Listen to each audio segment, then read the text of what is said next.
வணக்கம். டாஃப்ஏஎஸ் அகாடமி டெட்டுக்கான previous year question and school book சம்ஸ்லாம் சால்வ் பண்ணிட்டு இருக்கோம். இன்னைக்கு நம்ம ஸ்கூல் புக் சம்மில் 6th புக்கில் இருக்கக்கூடிய ரேஷியோ அண்ட் ப்ரொபோர்ஷன் பார்க்க போகிறோம். Ratio proportion most important topic. Competitive exam படிக்க வரும்போதே நமக்கு ரொம்ப இம்பார்ட்டன்ட் டாபிக்னு பார்த்தீங்கன்னா இந்த ரேஷியோ ப்ரொபோர்ஷன் தான். இந்த ரேஷியோ ப்ரொபோர்ஷனோட இன்ட்ரடக்ஷன் ஒரு ப்ரீஃபாக பார்த்துட்டு போயிடுவோம். என்ன ரேஷியோ அண்ட் ப்ரொபோர்ஷன்னா என்ன, அது எதை பற்றி பேசுது அப்படிங்கிறத நம்ம தெரிஞ்சிருக்கணும். ரேஷியோ ப்ரொபோர்ஷன்னா ஃபர்ஸ்ட் ஆஃப் ஆல் என்னன்னு கேட்டிங்கன்னா கம்பேரிசன் பிட்வீன் த குவான்டிட்டிஸ், ஒப்பிடுதல் அப்படின்னு சொல்லுவாங்க. ரேஷியோ அப்படின்னாலே ஒப்பிடுதல். நார்மலாக நம்ம வீட்டில் சமையல் கட்டில் கூட ஒப்பிடுதல் நடக்கும். எவ்வளோ அரிசி போடணும், எவ்வளோ தண்ணி ஊற்றணும், எவ்வளோ மாவு பிசையணும், அந்த மாவுக்கான தண்ணி எவ்வளோ ஊற்றணும் அதில் அப்படிங்கிற மாதிரிலாம் நம்ம நடந்துப்போம், அதை பார்த்துக்கிட்டு இருப்போம். ஆனால் அந்த ரேஷியோ ப்ரொபோர்ஷன் அங்கேருந்து தான் ஆரம்பிக்குதுன்னு நம்ம நினைக்கலாம். அது அப்படி தான் சொல்லலாம். அதை காரணம் என்னன்னா நம்ம வீட்டில் இருக்கக்கூடிய கிச்சன்லேருந்து ஆரம்பிக்குது ratio proportion. Comparison between the quantities, எவ்வளோக்கு எவ்வளோ நம்ம பயன்படுத்த போகிறோம் அதுக்கான ரேஷியோவை நம்ம அடிக்கடி பயன்படுத்துவோம். அதுதான் கம்பேரிசன் பிட்வீன் த குவான்டிட்டி. தமிழில் ஒப்பிடுதல் அப்படின்னு சொல்லுவாங்க. தமிழில் என்ன சொல்லுவாங்கன்னா ஒப்பிடுதல்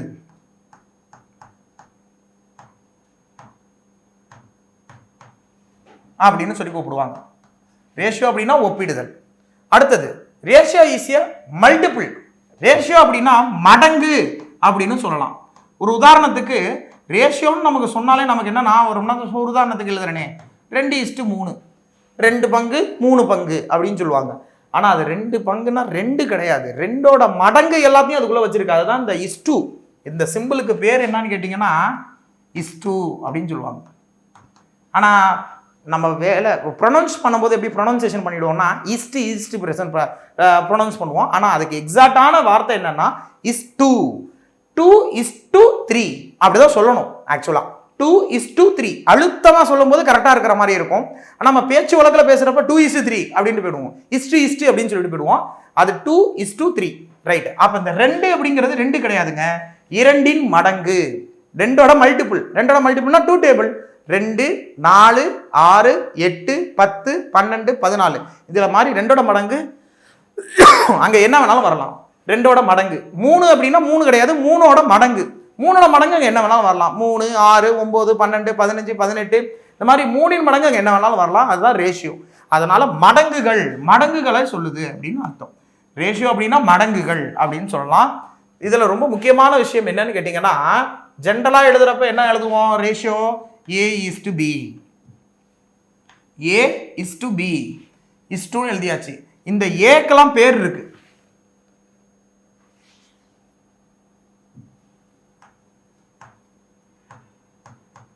ஏக்கு என்ன பேர் அப்படின்னா ஆன்டிசிடென்ட்.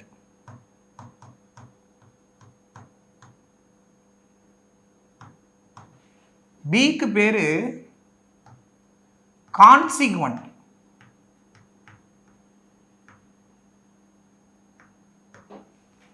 Antecedent, consequent.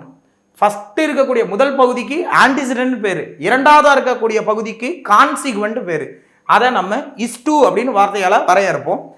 நம்ம இந்த மாதிரி ரேஷியோ ஆரம்பிக்கும் போது ஜென்ரலைஸா பேசுறப்ப A:B, C:D, F:G, whatever it is. ABCDல ஏதாவது ஒரு எழுத்தை வச்சு இதை நம்ம வரையறை செய்வோம்.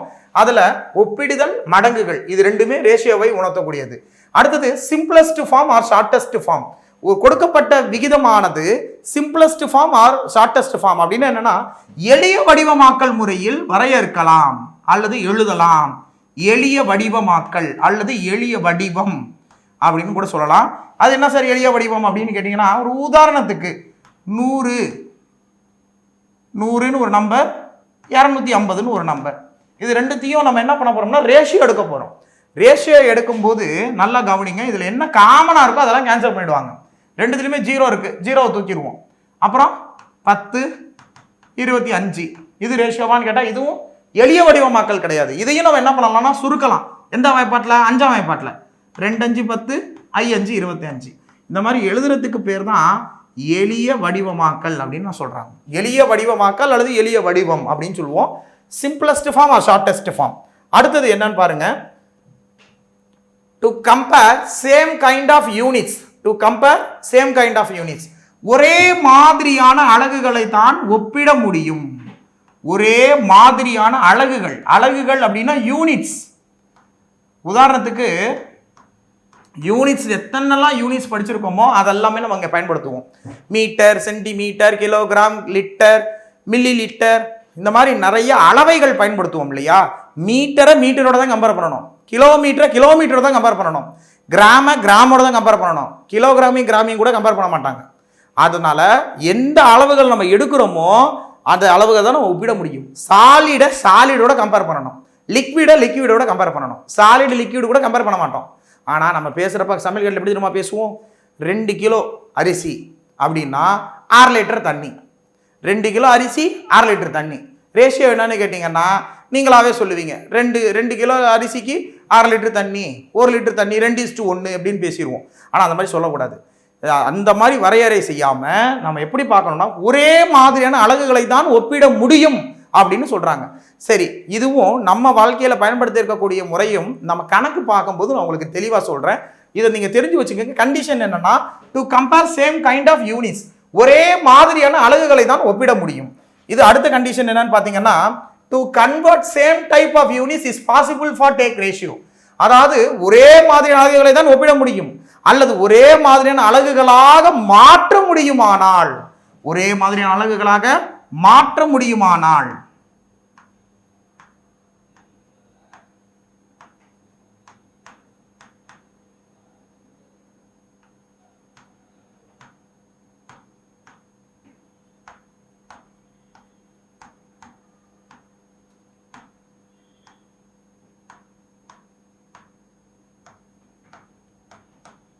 ஒரே மாதிரியான அலகுகளாக மாற்ற முடியுமானால் அவற்றுக்கும் வீதங்களை வரையறுக்கலாம். அதுவும் என்னன்னு கேட்டீங்கன்னா எக்ஸாம்பிள் சம்பளம் பார்க்கலாம். இதெல்லாம் ரொம்ப முக்கியமான conditions. Order of ratio is most important. அதாவது உறுப்புகளின் வரிசை மாறக்கூடாது. வரிசை மாறக்கூடாது அப்படின்னா நல்லா கவனிங்க. ரேஷியோ அப்படின்னா A:B:C இப்படின்னு கொடுத்துருப்பாங்க. ஏவோட மதிப்பை முதல்ல தான் பார்த்துருக்கணும், பி ரெண்டாவதா சொன்னால் ரெண்டாவதா இருக்கிறது பியோட மதிப்பு, சி அப்படிங்கிறது மூணாவதா இருந்துச்சுன்னா மூணாவதா இருக்கிறது மூணாவதோட மதிப்பு. ஏபிசியில் பிரச்சனை வராது. இப்போ எப்போ தெரியுமா பிரச்சனை வரும், ராஜேஷ், ரமேஷ், சுரேஷ் என்பவர்கள் முறையே 20, 27, 30 அப்படின்ற மாதிரி கொஸ்டின்ல கொடுத்துருந்தாங்கன்னா அந்த 20ங்கிறது யார் முதல்ல இருக்காரோ அவரு கூடாது.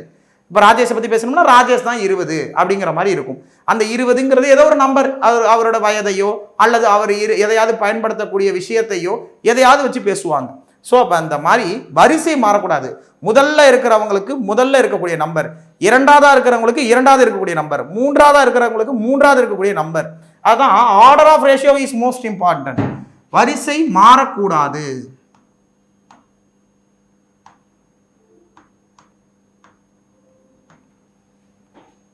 அடுத்தது last, negative ratio is not possible. அதாவது ரேஷியோவில் நெகட்டிவ் நம்பர் இன்வால்வ் ஆகக்கூடாது. Negative ratio is not possible. குறை எண்கள் அப்படின்னு சொல்லிக்கலாம். குறை எண்கள் விகிதங்களில் இடம்பெறாது.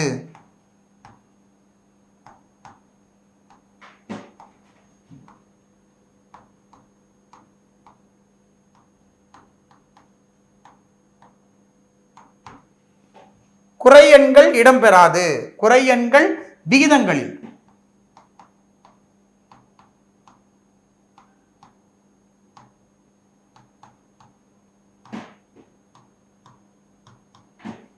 குறை எண்கள் விகிதங்களில் இடம்பெறாது அப்படின்னு சொல்லிக்கலாம். அடுத்தது ஒரு 8வது ஒரு பாயிண்ட் சேர்த்துக்கலாம். ஃப்ராக்ஷன். ஃப்ராக்ஷன்ல ரேஷியோ அவங்க கொஸ்டின்ல கொடுத்துருக்கலாம், ஆனா ஆன்சர் ஃப்ராக்ஷன்ல வரவே கூடாது. பின்னங்களில் விகிதங்களின் விடை இடம்பெறாது. பின்னங்களில் விகிதங்களின் விடைகள் இடம்பெறக்கூடாது. விடை அப்படிங்கிறது நம்ம போட போறது. கொஸ்டின் அவங்க கேட்பாங்க, அவங்க கொஸ்டின் பின்னத்தில் கேட்கலாம், ஆனால் நம்ம ஆன்சரை எதில் போடக்கூடாதுன்னா பின்னங்களில் போடக்கூடாது. பின்னங்களில் விடை இடம்பெறாது, இடம்பெறக்கூடாது.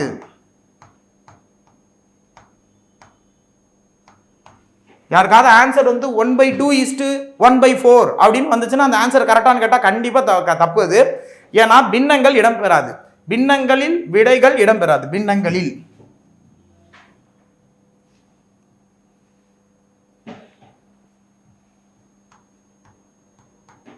பின்னங்களில் விடை இடம்பெறாது. விடை பெறாது, இடம் பெறாது, பெறாது அப்படிங்கிறது இது 8 கண்டிஷன். இந்த கண்டிஷனை கொஞ்சம் நல்லா நான் வச்சுக்கோங்க. இந்த கண்டிஷன் தான் உங்களுக்கு சம்மு போகிறதுக்கு பெரிய லெவலில் யூஸ் ஆகும். So comparison between same quantity, ratio is a multiple, அதாவது மடங்குகள் என்று பொருள். Simplest form or shortest form, தமிழில் எளிய வடிவமாக்கல். To compare same kind of units, ஒரே மாதிரியான அலகுகளை தான் ஒப்பிட முடியும், அல்லது ஒரே மாதிரியான அலகுகளாக மாற்ற முடியுமானால் அவற்றையும் ஒப்பிடலாம். இப்போ நான் இப்போ உங்கள்கிட்ட கேட்கும் போதே கேட்டேன், கிலோகிராமையும் கிராமையும் ஒப்பிடலாமா அப்படின்னு கேட்டால் கிலோகிராமையும் கிராமையும் ஒப்பிட முடியாது. ஆனால் கிலோகிராமை கிராமாக கன்வெர்ட் பண்ணலாம், கிலோகிராமை கிராமாவும் கன்வெர்ட் பண்ணலாம், கிராம கிலோகிராமாவும் கன்வெர்ட் பண்ணலாம். ஏதாவது ஒரு விஷயத்தை கம்பேர் பண்ணுறப்ப ஒரே மாதிரி அழகாக இருக்கணும். அப்படி அழகா இருக்கணுங்கிற காரணத்துக்காக தான் ஒரே அலகுகளாக மாற்ற முடியுமானால் அவற்றிற்கு விகிதங்கள் காண முடியும். அடுத்தது order of the ratio is most important. வரிசை மாறக்கூடாது, விகிதங்களுக்கு இடையே உள்ள வரிசை மாறக்கூடாது.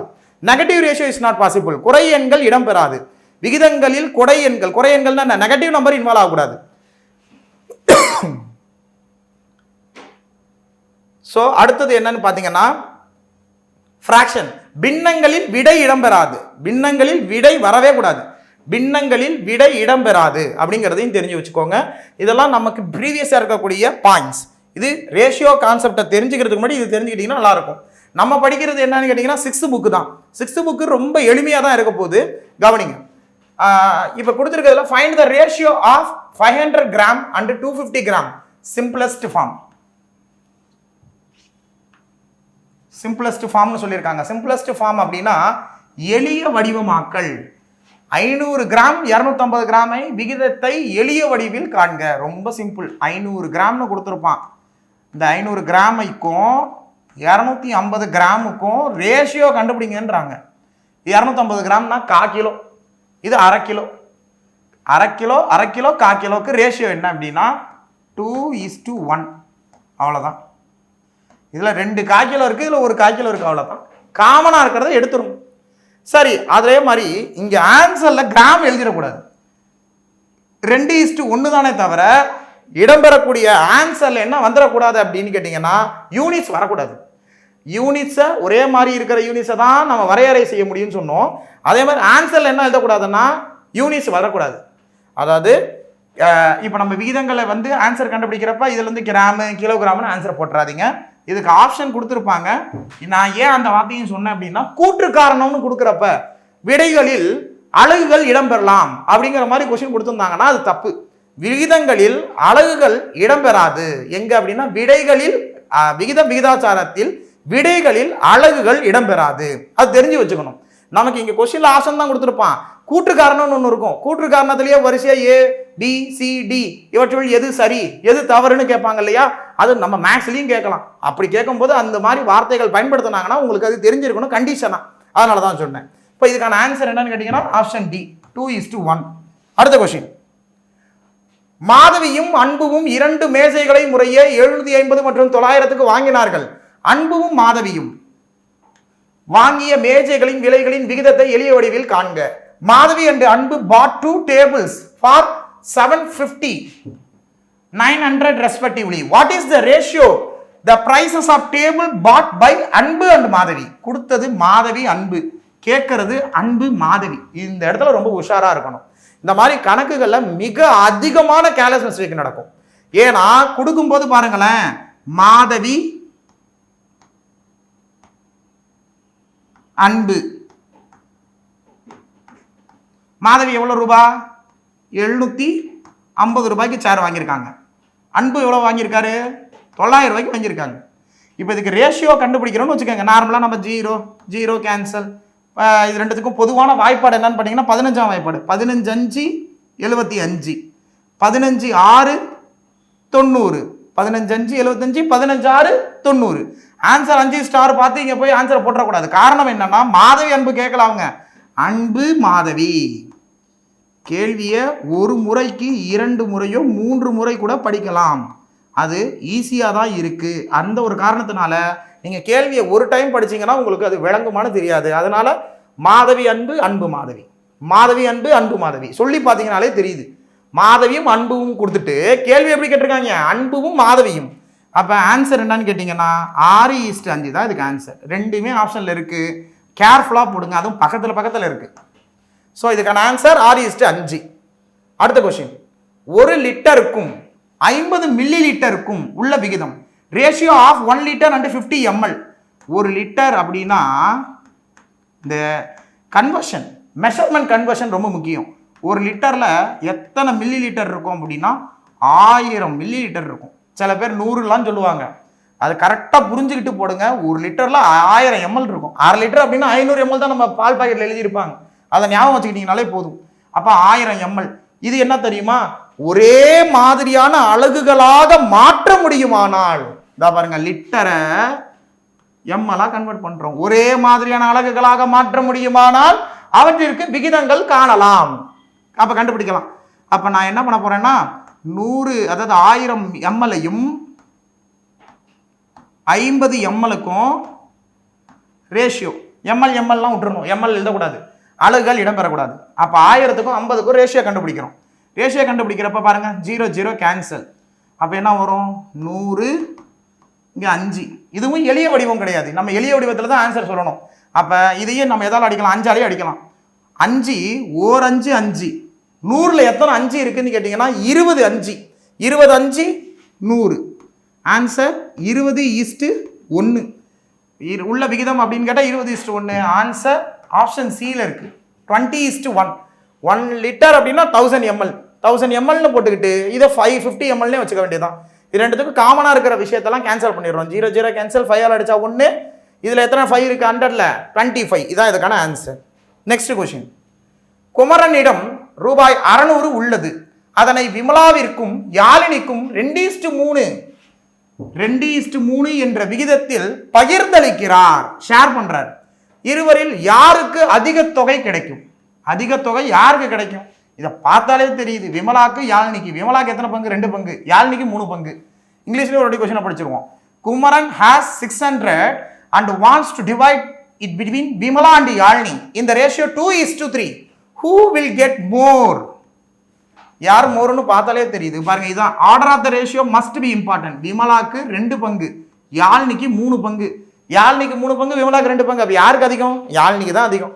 அப்ப யாழினியோட ஆன்சர் பாத்தீங்கன்னா 2 இடத்துல யாழினி இருக்காங்க. இப்போ இதை வச்சு நம்ம ஆன்சர் போட போறோம். எவ்வளவு வித்தியாசம் வருது பாருங்க. இவங்களுக்கு 2 பங்கு, யாரு? விமலா. யாழினிக்கு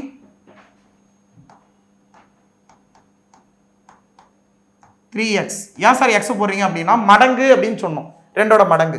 இது ரெண்டுத்துக்குள்ள யாருக்கு அதிகம்னா இவங்களுக்கு அதிகம். எவ்வளவு அதிகம்? இது 2x, இது 3x. எவ்வளவு அதிகம்? x அதிகம். அப்ப x அதிகம் அப்படிங்கிறது எவ்வளோன்னு கண்டுபிடிக்க போறோம். இது ரெண்டுத்தையும் கூட்டினோம்னா எவ்வளவு வருது? 2x 3x கூட்டினா எவ்வளவு ரூபா? 600 ரூபாயை தான் பிரிச்சு கொடுக்குறாரு. அப்ப 2x + 3x 5x. 5x தான் 600. ஓர் 5 5. 12 5 60. அந்த 0. அப்ப எக்ஸோட மதிப்பு என்னன்னு கேட்டீங்கன்னா 120 ரூபாய்.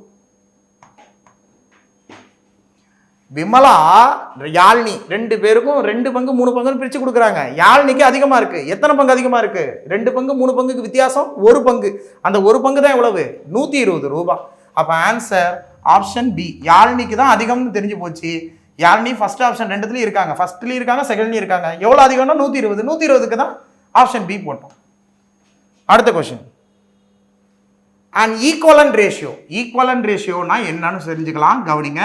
சமமான விகிதம் அல்லது சமான விகிதம், சமமான விகிதம் அல்லது சமான விகிதம்னு சொல்லுவாங்க தமிழ்ல. A:B, C:D. இது என்னன்னா ஈக்குவல்னு அர்த்தம். இதுக்கு என்ன மீனிங்? ஈக்குவல்னு அர்த்தம். கடைசி உறுப்புகளின் பெருக்கல் பலனானது நடு உறுப்புகளின் பெருக்கல் பலனுக்கு சமம் இப்படின்னு சொல்லலாம். இது ஒரு கண்டிஷன். A:D = B:C இப்படின்னு சொல்லலாம். அப்படி இல்லையா, கொடுத்திருக்கிறது A:B A/Bன்னு எழுதலாம், which is equal to C:D C/Dன்னு எழுதலாம்.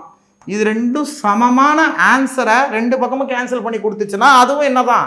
சமமான விகிதம் அல்லது சமான விகிதம். இங்கிலீஷ்ல ஈக்குவலன்ட் ரேஷியோ. ஸோ அப்போ அந்த மாதிரி தான் இந்த கொஸ்டின் கொடுத்துருக்கிறது. என்னன்னு பாருங்களேன், 4:7. இது எப்படி எழுதலாம்?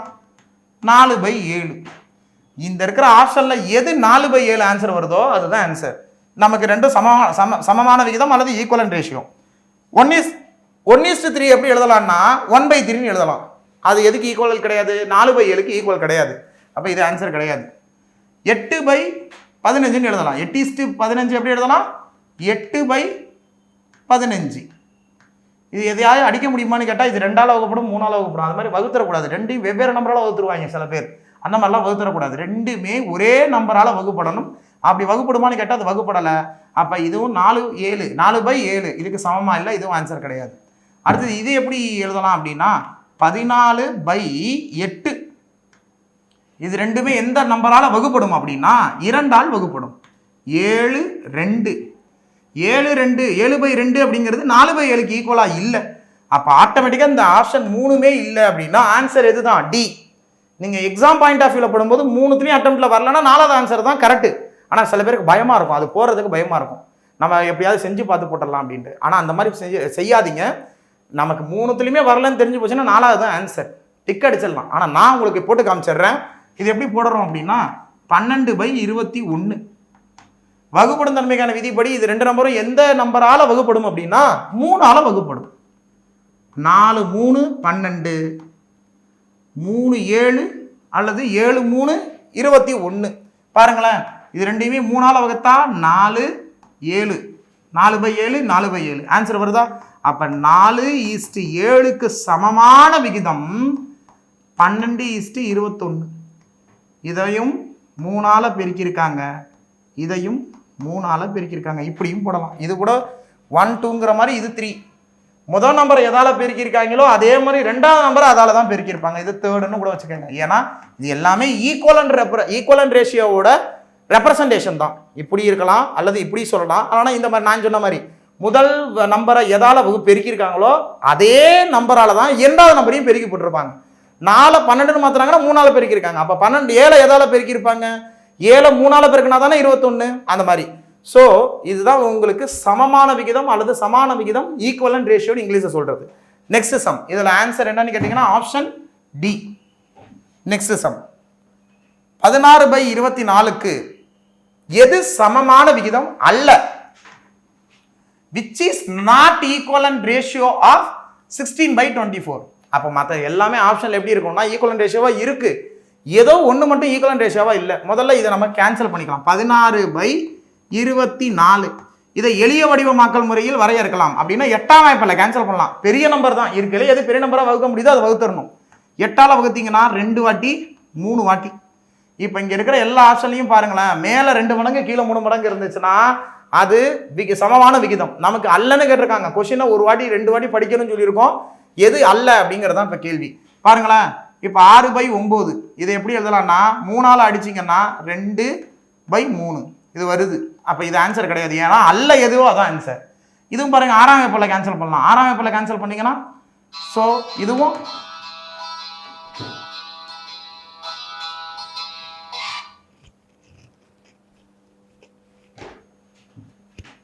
ஸோ இங்கே பார்த்தீங்கன்னா 6ஆல் வகுக்கலாம். 6ஆல் வகுத்தீங்கன்னா 2/3 இது ஆன்சராக வருது. அதனால் இதுவும் ஆன்சர் கிடையாது. எது அல்லன்னு கேட்டிருக்காங்க. அதே மாதிரி இங்கே பாருங்கள், இது ரெண்டுத்தையுமே எதால் வகுக்கலாம்? 5ஆல் வகுக்கலாம். 5ஆல் வகுத்தீங்கன்னா 2/5 இதுவும் ஆன்சர் கிடையாது. அப்போ ஆட்டோமேட்டிக்காக இதுதான் ஆன்சர். இதுதான் ஆன்சர். ஏன் 3த்துலேயும் வரலன்னு தெரிஞ்சு போச்சுன்னா 4ஆவது ஆன்சர். ஆனாலும் அதை நம்ம வகுத்து பார்க்கலாம். இது ரெண்டுத்தையும் 2ஆம் வாய்ப்பாட்டில் அடிக்கலாம், 4ஆம் வாய்ப்பாட்டிலையும் அடிக்கலாம். எது பெரிய நம்பரோ அதுக்கு தான் ப்ரையாரிட்டி. 4ஆல் அடிச்சிங்கன்னா 5/7 நமக்கு என்ன வரணும்? 2/3 வரணும். எது வரலை அப்படின்னு கேட்டிங்கன்னா ஆப்ஷன் டி தான் வரலை. அப்போ கொடுக்கப்பட்ட 16/24க்கு சமமான விகிதம் அல்லாத நம்பர் என்னன்னு கேட்டிங்கன்னா ஆப்ஷன் டி தான். 20/28 இஸ் நாட் ஈக்குவலன்ட் ரேஷியோ அப்படின்னு கேட்டாங்கன்னா 20/28. அடுத்தது இது உங்களுக்கான ஒர்க் அவுட் ப்ராப்ளம்ஸ். நம்ம இப்போ போட்ட சமமான விகிதம் சமான விகிதம் இதில் எது ஆப்ஷன் கேட்குறாங்க. அடுத்தது என்னன்னு பாருங்களேன்.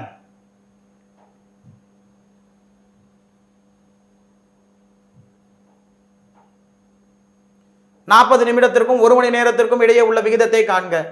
ஒரே மாதிரியான அலகுகளாக மாற்ற முடியுமானால் அவற்றுக்கு விகிதங்கள் காணலாம்.